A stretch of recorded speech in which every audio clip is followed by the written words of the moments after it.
Hello everyone, it's me ulit, no? And this is our part 2. I hope natapos niyo panoorin yung part 1 natin na nasagutan niyo yung mga katanungang nandoon. Okay? So, ngayon, dumako naman tayo sa pangalawang parte ng ating lesson. But bago yan, meron akong ipapakita sa inyo dito. Ayan, anyati nagan mo.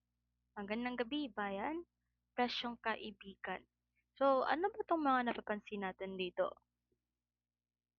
Hmm.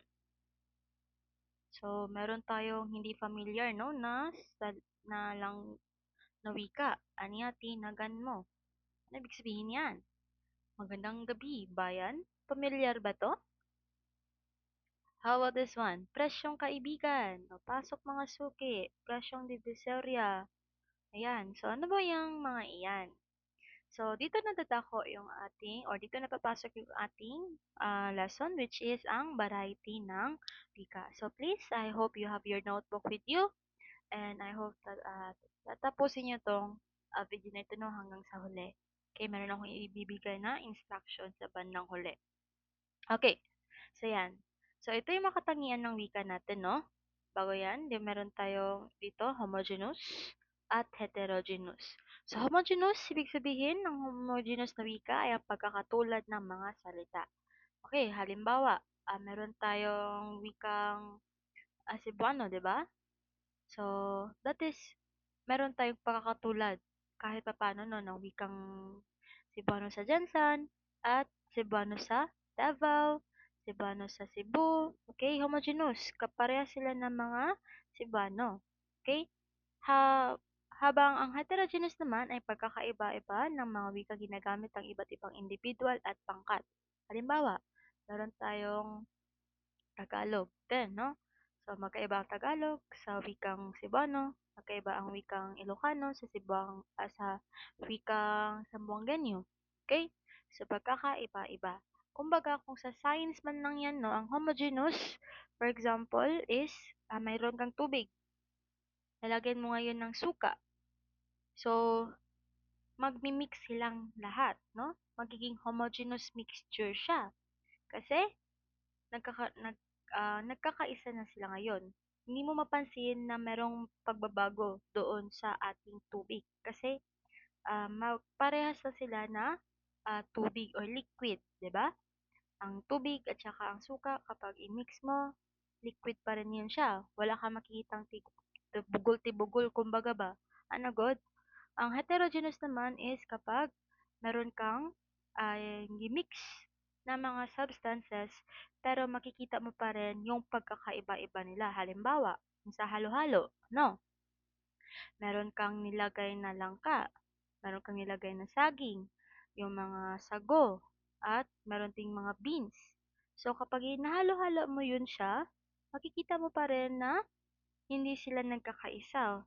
And makita mong nandun pa rin yung si saging, si mais, si langka, no?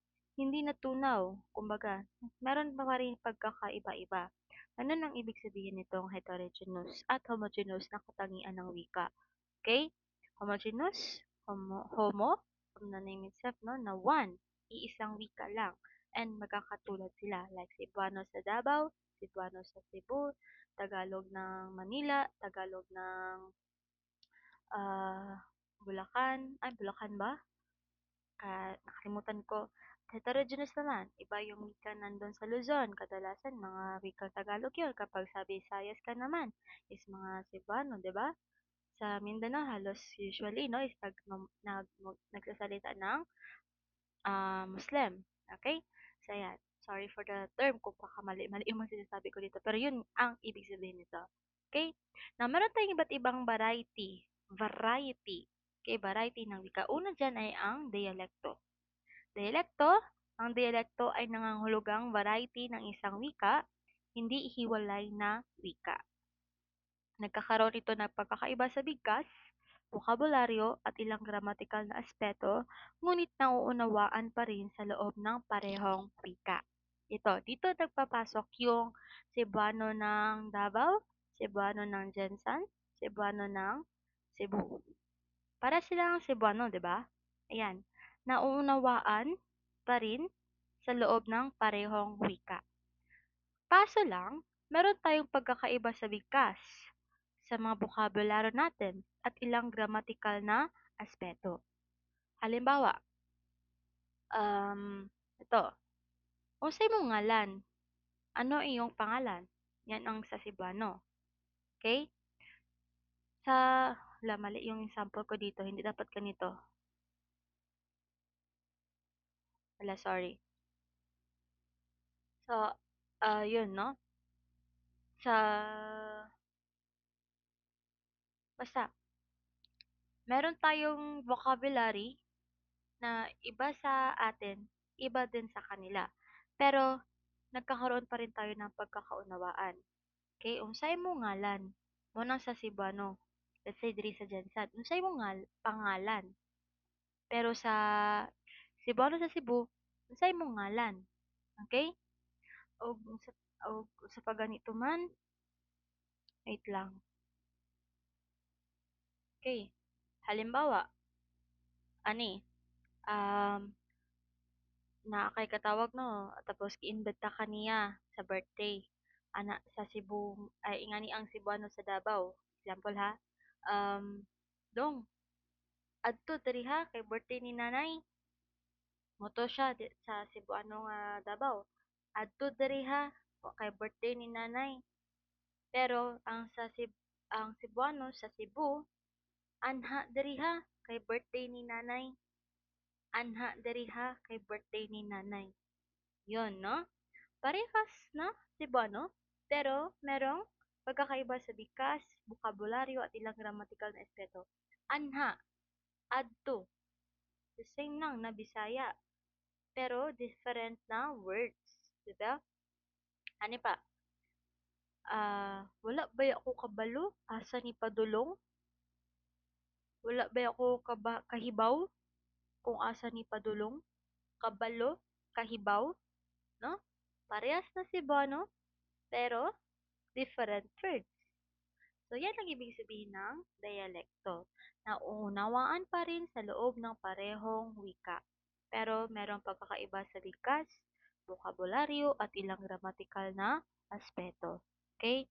Please, ayaw na ni i-mind ding mga ako ang gipang butang dari. Okay? So, ito daw yung pansariling paraan ng pagsasalita ng bawat tao. Nagmula ang salitang ay, okay. Sorry, yun nga, no? So, yan ang dialekto. Naunawaan ba? So, I hope naunawaan yun, no? Pasensya na sa confusion dito sa presentation natin. Alisin natin yung kay Ilocano at saka Tagalog, okay? Hindi naman sila parehas ng wika. Okay? Hindi naman nagkakaintindihan na Cebuano at Ilocano Tagalog. So, yung example ko na lang. Magkaiba ang Cebuano sa Davao, sa Cebu, and sa Jensan. Pero parehas sa Cebuano. Meron ng mga vocabulary, meron ng mga words na ginagamit na magkaiba tayo. Okay? So, ayan. Nasunod naman is idiolect. Ito daw ay pansariling paraan na pagsasalita ng bawat tao. Nagmula ang salitang idiolect sa mga salitang Greek na idio, na ang ibig sabihin ay pansarili o kakaiba. At lect, ang ibig sabihin ay pagkakaiba ng wika. Okay, halimbawa ng binigay ko kanina, magandang gabi, bayan. Oh, kanino ba yun natin narinig? Sinong news anchor ba natin yun siya narinig? Kilala nyo ba? Or yung famous line na, Soko. Yan. Alam nyo ba kanino yan? So, that is kay Gas Abelgas. So, merong sariling estilo si Gas Abelgas, no? Lalo na kapag siya ay nagsasalita or gumagamit ng wika upang maipahayag yung kanyang gustong ibahagi na impormasyon sa atin. Ganun din kay Nolin De Castro. Magandang gabi, bayan. Or kay Chris Aquino. Ano ba yung famous line ni Chris Aquino? Familiar ba kayo? Yes, Starla. Yan, no? Idiolect. Sariling estilo nila, no? Sa paggamit ng wika. Ito, kilala niyo ba to? Okay, that is si Rufa May. Sino? Quinto. So, ano ba yung famous line niya? Go, go, go! Ayan, no? So, meron siya sariling estilo niya sa pananalita. Alam mo, ganito, ganyan. Mga ganyan, no? Meron silang sariling estilo. Yan po ang idiolect. Sariling paraan o estilo sa pagsasalita ng bawat tao. So, ayan. Next is we have the sociolect. Ang sociolect ay isang variety ng wika na ginagamit ng particular na pangkat or grupo ng tao sa lipunan. Maaari itong maging formal at di formal. Variasyon ng wika batay sa katayuan sa lipunan ng nagsasalita o sa pangkat ng kanyang kinabibilangan. Halimbawa, Wizkofil ang hombre de tech die. Ayan. Kanino ba natin yan siya narinig? O sa anong pangkat o grupo sa komunidad natin yan naririnig? 'Di ba? Yan yung mga ginagamit ng mga usually mga nasa LGBT community or yung mga gay, no? Mga bakla. Biz ka feel ang hombre detached die. Yan, meron silang sarili nilang wika. Okay? Sa kanilang sariling grupo. Ito, wow pare, ang tindi ng tama ko. Heaven. Yan. Kanina ba natin yung to maririnig? Usually sa mga jeje or mga kanto, no? Sa mga taong tambay sa kanto. Kosa, pupuga na tayo mamaya. Girl, bukas lang tayo mag-live. Mag-morning na lang tayo. Yan, mga konyo. Okay? Mga sariling wika nila, no? Na ah, batay sa katayuan sa lipunan na nagsasalita o sa pangkat ng kanyang kinabibilangan. Like ito, sa mga bakla, mga jejemon, mga tambay sa kanto, or mga konyo. Okay? Yan ang socialite. I hope naintindihan siya. Another example, ito, magkaibigan. Let's make kain na. Wait lang, I'm calling Ana pa. Come on na, we're gonna make pila pa. It's so haba na naman for sure. I know, right? Sige, go ahead na. Then, mga konyo. Socialite ang ibig sabihin niyan. Or ang tawag niyan. Okay, dito naman tayo sa jargon. Ang jargon ay mga tanging bokabularyo ng isang particular na pangkat ng gawain. Halimbawa, no? Merong mga salita or wikang ginagamit ang mga doktor na hindi ginagamit ng mga teacher. Or yung mga wikang ginagamit ng mga inhenyero na hindi naman ginagamit ng mga teacher. For example, sa medical jargon, yung negative. So, ibig sabihin nito, no, sa kanila, hindi ka wala kang ganitong klaseng sakit. O for example, kapag ikaw ay nag-pregnancy test, tapos negative ang result. So, ibig sabihin, hindi ka buntis. Acute. So, ang acute sa medical jargon, ibig sabihin yan is malala na yung sakit mo. Pero kapag sa mathematics, ang ibig sabihin ng acute, no? That is yung size or angle, no? Uri ng angle natin. Stethoscope. Okay, gumagamit ba ang mga teacher ng stethoscope? Alam niyo ba yung stethoscope? Yung stethoscope is yung ginagamit ng mga doktor na yung nilalagay nila sa tenga, tapos ano yung parang bilog sa dulo na gina-check nila yung sa chest mo or sa likod mo para marinig nila yung paghinga mo. Okay? And lab gown. So, lab gown, meron silang mga laboratory gown. Kapag sa mathematics naman, function, no, yung f of x, yung y, acute, reflexive property, and so on and so forth. Ito yung mga tanging bokabularyo lang, no, ng isang particular na pangkat ng gawain. Lesson plan. Gumagamit ba si doktor ng mga lesson plan na term? 'Di ba? Hindi. How about ang financial report? Kanina yan baka kadalasan natin marinig? Siyempre sa mga businessman, no? Yung mga words na yan, isa kanilang nang natin nakikita or naririnig. That is jargon. Okay? Pidgin at Creole, ito din ay isang uri ng variety ng wika. Pidgin, ibig sabihin nito, Nevada's native language or makeshift language. So, ibig sabihin nito, no, ang pinakahalimbawa nito is yung Chabacano. Familiar ba kayo kung anong Chabacano? Yung Chabacano is yan yung wikang ginagamit doon sa Zamboanga. Okay, so syempre, no, balik tayo sa history. Sinakop tayo ng mga Kastila. And napadpad sila dito sa Mindanao. And especially, no, nakadarating sila sa Zamboanga. So, doon sa Zamboanga, merong sariling wika yung mga tao doon. And, itong mga Kastila, Siyempre hindi nila naintindihan yung mga taong iyon 'no, kung yung mga ginagamit ng wika ng mga taong naroon. So, nagkaroon tayo ng makeshift language o ibig sabihin nakaimbento tayo ng panibagong lengguwahe o wika upang magkaroon tayo ng pagkakaunawaan. And example nun ang Chavacano. Okay? Sabi nga nila, no, yung Chavacano daw is broken Spanish. Para siyang pangkastila kung pa rin maririnig natin. Familiar ba kayo sa kanta na Porke? Yung Porque contigo yo escogí, ya, ahora mi corazón está sufrir. So, yan, no? Sorry sa boses ko, hindi pa ako singer. So, that is an example of a pidgin or yung, no, hindi pidgin, ng Chavacano. Okay? Para siyang pang-Espanyol, di ba? So, nagiging may shift siya or nakabuo sila ng panibagong wika upang magkaunawaan silang dalawa. Like yung Kastila at saka yung taga Zamboanga. Okay? Pidgin, nobody's native language. Hindi talaga yun yung naging unang wika mo. The moment you are born, hindi yan yung ginamit mo na wika. Nabuo lang siya para magkaroon kayo ng pagkakaunawaan ng taong kausap mo na hindi kaparehas mo ng lengguwahe. Example, ang Chabacano. Itong Creole naman, ito yung ang wikang nagmula sa isang pidgin at naging unang wika sa isang lugar. So, halimbawa, ang Chabacano. Marami nang gumagamit ng Chabacano doon sa Zamboanga. Okay? And, merong ipinanganak. So, paglaki niya, siya ay natutong magsalita ng Chabacano. So, yung Chabacano is a pidgin, di ba? Galing siya sa nabuong wika. And since ikaw, lumaki ka, na yun ang naging unang wika mo ngayon, ang tawag niyon ay Creole. Okay? So, for example, no, baby ka, doon ka lumaki sa Zamboanga, na imbis na yung unang wika mo is yung dapat wika talaga doon. Let's say, Cebuano yung wika talaga nila doon, no? Pero since nandun na yung Chabacano na wika, okay?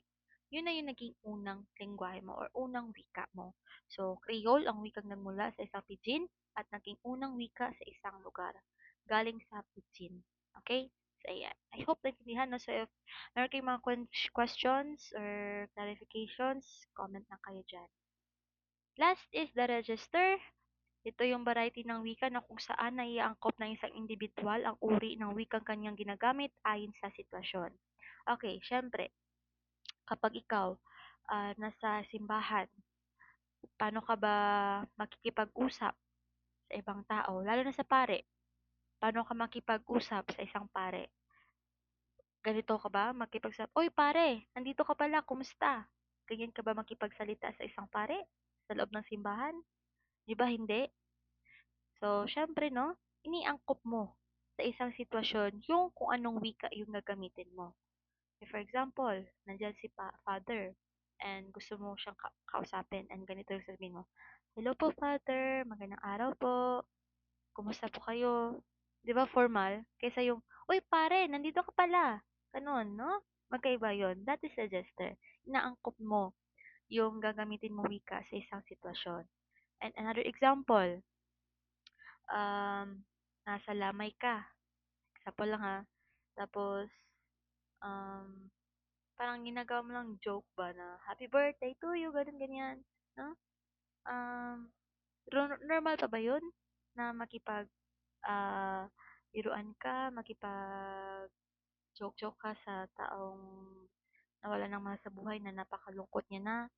Okay? So, yan, inaangkop mo sa isang sitwasyon talaga, no, yung wikang gagamitin mo. That is a gesture. So, I hope nag-gets niyo yun siya. Okay? So, ayan siya. Yun po yung mga variety ng wika natin, no? So, meron tayong una, dialect. Okay? Dialekto. Ito yung wika na nauunawaan natin. Pareho tayo ng wika, pero mayroon lang tayo pagkaiba sa bikas, bokabularyo, at ilang grammatical na aspeto. Okay? Example, yung Cebuano sa Davao, Cebuano sa Cebu, and Cebuano sa Jensan. Okay? Kahibaw, kabalo, adto, anhi. Ano, no? Parehas sa Cebuano, pero magkaiba ng bokabularyo. Idiolect, sariling estilo or sariling paraan ng pagsasalita ng bawat tao. Halimbawa is yung famous line ni Gas Abelgas na Soko, scene of the crime operatives. Or yung kay Noli Me de Castro na magandang gabi, bayan. Kay Rufa May Quinto naman na go, go, go. Sino pa? Mike Enriquez. Ano ba yung famous line ni Mike Enriquez? Hindi namin kayo tatantanan, no? Yun siya. Or kay Kuya Kim, ano ba yung famous line ni Kuya Kim? Pag may alam, or ang buhay ay weather lang.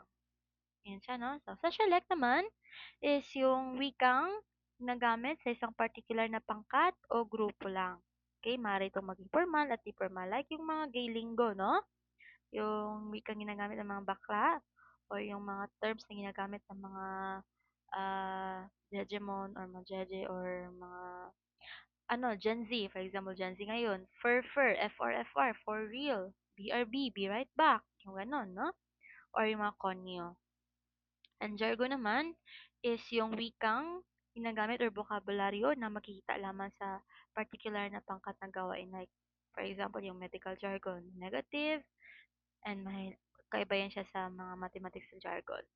Pidgin, makeshift language, yung nabuong wika upang magkaunawan kayo. Example, ang Chavacano. Creole naman, ito yung naging unang wika mo, yung galing sa Pidgin.